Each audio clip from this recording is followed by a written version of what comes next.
Welcome to CFC Fan TV. After a very frustrating day at the bridge yesterday, we are here now to discuss the 5 things that we learned from yesterday's game. Point 1 is Alvaro Morata.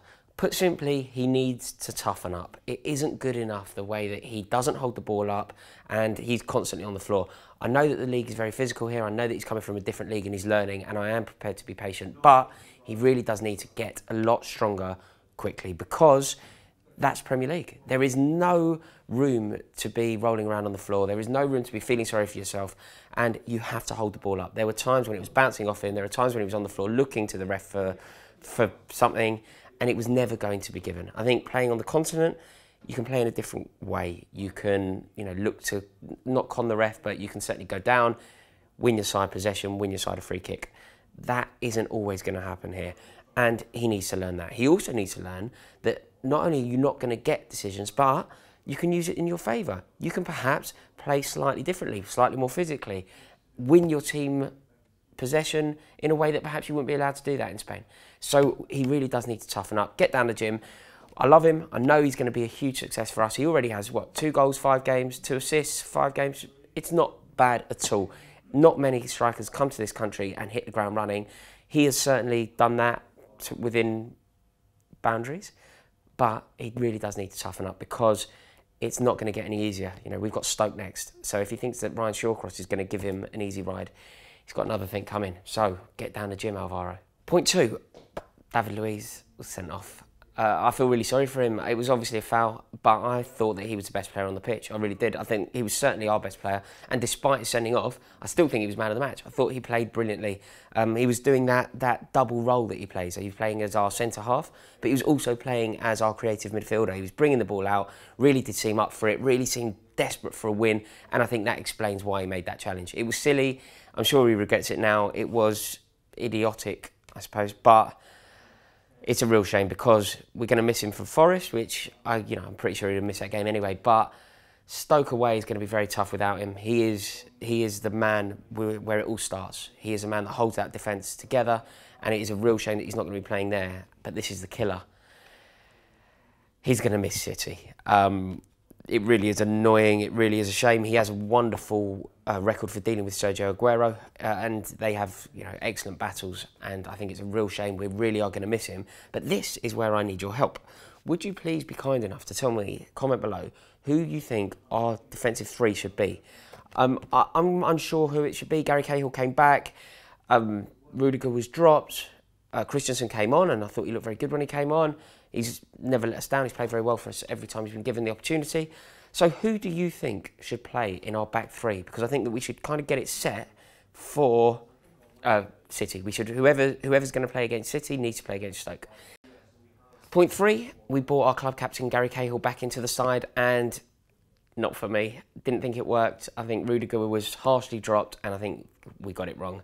I think Antonio Conte is a wonderful man. You know how much I love him, but I think it's fair to say he got that one wrong. Gary Cahill looked out of his depth. His positioning, it seemed weird to me. It sounds really strange, I'm talking about a professional football player, but he didn't seem to know where to be at times. Every time Thibaut Courtois went to take a goal kick, he was kind of loitering around the penalty area, and on a few occasions he was caught napping and badly caught out of position. I don't really know why you fix something that isn't broken. Teams are finding it very difficult to score against us. Aside from Batshuayi's header against Tottenham and a Jamie Vardy penalty, nobody scored against us since the opening day. The backline was looking strong. The backline was looking solid. I know Gary Cahill is the club captain, but I don't think he should have been brought back in, and I don't think he should play against Stoke. I feel that the backline can take a shape that doesn't incorporate him, and I think it's probably better without him. I'm not saying that Gary Cahill can't contribute to Chelsea Football Club this season. I know for a fact that he can, but in a slightly different role, in a role similar to the role that John Terry played last year, perhaps. And when we have injuries, when we have suspensions, I can't think of a better person to come in. But yeah, it wasn't Gary Cahill's finest game, and it was annoying because we dropped Rudiger, who hadn't really put a foot wrong. Shame. Point 4. Eden Hazard was back. I thought he looked lively, I thought he looked keen, I thought he looked up for it, I thought he was desperate for a goal, I think he was unlucky not to get one. That is the best news I can give you after yesterday. I think it's a shame that we didn't win the game, but he was excellent, and having him back to full fitness, he is the Premier League's best player. To have the Premier League's best player back to full fitness, looking sharp, looking hungry, full of desire, is just what we need. It's huge, and I think that Eden Hazard, I know that he's going to start against Forest, and if he can start finding form at this stage of the season, we've got some massive games coming up. City is, a couple of weeks away. Eden Hazard finding form now is crucial because I feel that all of our aspirations this season, our title aspirations and our European aspirations, rest on his shoulders. Not his shoulders alone, of course, but if we are to have a good season, if we are to win any silverware, Eden Hazard will have a huge part to play in that. So seeing him yesterday, he came on, he was full of desire, he was hungry, he was making runs, he was urging his teammates to find him, he was constantly looking for the ball. This is all such good news. This is wonderful things. All these words I'm saying now are so good and so important. So Eden Hazard, back to fitness, back to his former sharp self, is going to be terrifying defenders, and the Premier League are going to be really disappointed by this. But as Chelsea fans, I'm over the moon.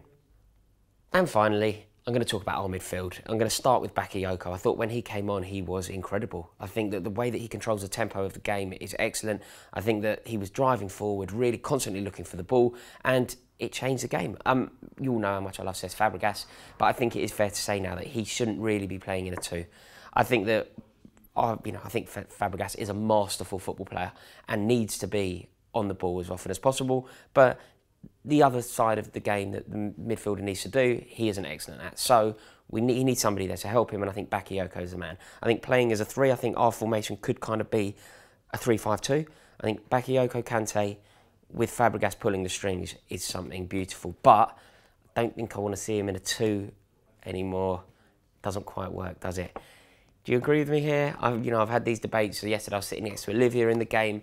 She made this point very, very ferociously. I had to take a step back because prior to the game I was up for it. I thought Fabregas could play in a 2, but yeah, it didn't work. So I think that he needs to now play.